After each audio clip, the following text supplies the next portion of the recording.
When we were kids, we all wanted to be Mr. Incredible. Strong, confident, unstoppable. The kind of person who could walk into any room and immediately become the most important person there. He had superpowers, saved lives, fought giant robots, and seemed larger than life in every possible way.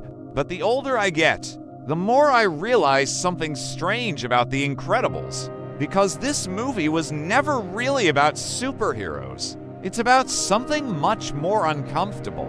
It's about what happens when the person you thought you'd become never shows up. Think about the opening of the movie. Bob Parr is driving to work, and he already looks exhausted. The day hasn't even started yet, and somehow he's already done with it. When I rewatched that scene as an adult, it hit me differently. Because that's not a superhero scene, that's a Monday morning. And suddenly The Incredibles stopped feeling like a Pixar movie and started feeling a little too real. The strange thing is, most people don't notice when this starts happening. Nobody wakes up one day and decides to abandon their dreams. It happens quietly. You take the safer option. You postpone the bigger goal. You tell yourself you'll come back to it later. And eventually later becomes years.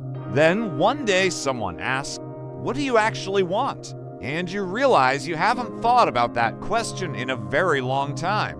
The scary thing is that Bob isn't suffering because his life is terrible. He has a family, a house, a stable job, everything society tells us we're supposed to want, and yet he's miserable because deep down he feels disconnected from himself. He isn't afraid of failure, he's afraid that this is it. That this version of life is all that's left, and if we're being honest, that's a fear a lot of adults understand immediately. Let me ask you something uncomfortable. If your 12-year-old self met you today, would they be impressed? Or would they ask what happened? Would they recognize the person you became?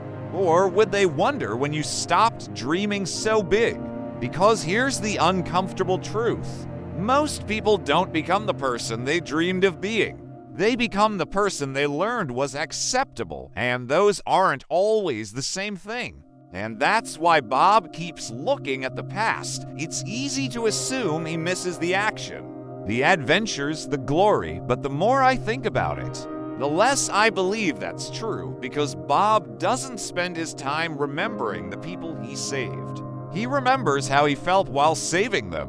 Important, admired, needed, special, and those aren't the same thing. Maybe Bob doesn't miss being a hero. Maybe he misses being admired.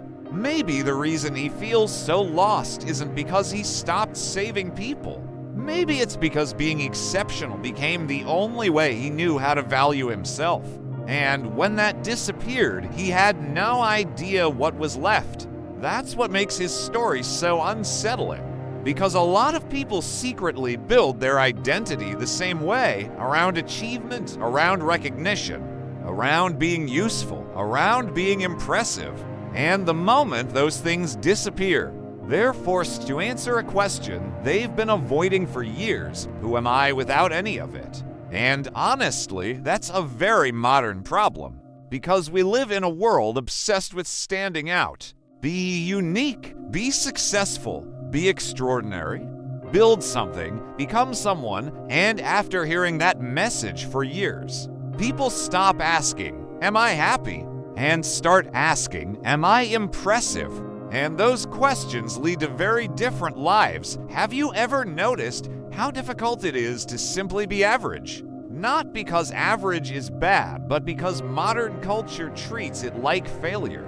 Every app, every ad, every success story repeats the same message. Be more, achieve more, become more, and after hearing that long enough, people start believing their value has to be earned. That's why Syndrome is such an interesting villain, because he's not the opposite of Bob. He's actually the same problem taken to the extreme. Syndrome isn't dangerous because he wants power. He's dangerous because he cannot tolerate being ordinary.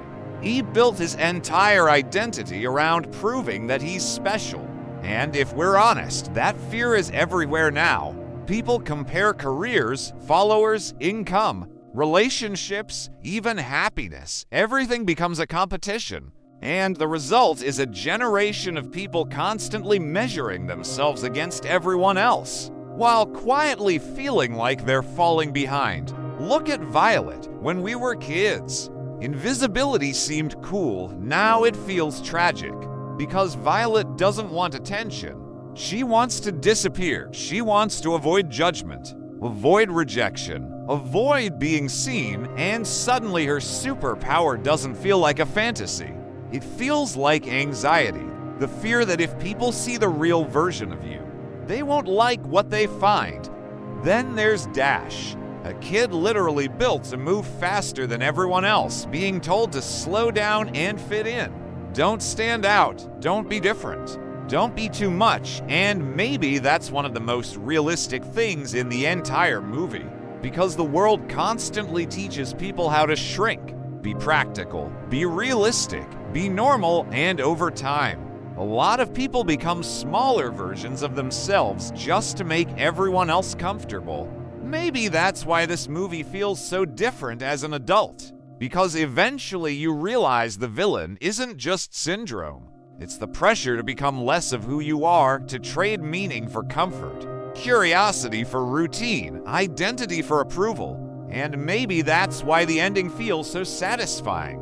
Not because the heroes save the city, not because they defeat the villain, but because they finally stop pretending. For the first time in the entire movie, everyone becomes themselves fully, without apology, without hiding, without shrinking. The older I get, the less I see Mr. Incredible as a superhero, and the more I see him as a warning, because his real struggle was never losing his powers. It was believing that his powers were the reason he mattered.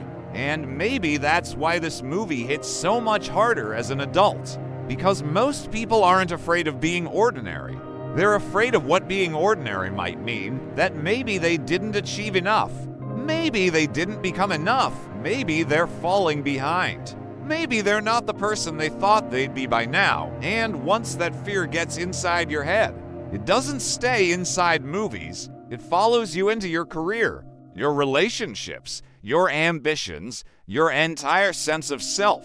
You start measuring your value through achievements, through recognition, through progress, through proof, always looking for some sign that you matter. But maybe that's the trap, because if your value depends on being exceptional, you'll spend your entire life chasing a finish line that keeps moving.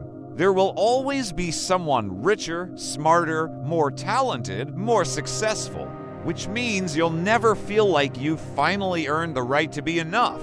And maybe that's the real lesson hidden inside The Incredibles, not that we should become extraordinary, but that we were never supposed to build our identity around being extraordinary in the first place. Because Bob Parr only starts healing when he stops trying to prove his value, and starts reconnecting with the people who gave his life value all along, his family, his purpose, himself. And maybe that's why this movie still resonates 20 years later, because beneath all the superheroes, the gadgets, the action scenes, and the giant robots, The Incredibles asks a question most adults spend years avoiding. Who are you when there's nothing left to prove? And maybe the answer to that question matters a lot more than whether you were ever extraordinary.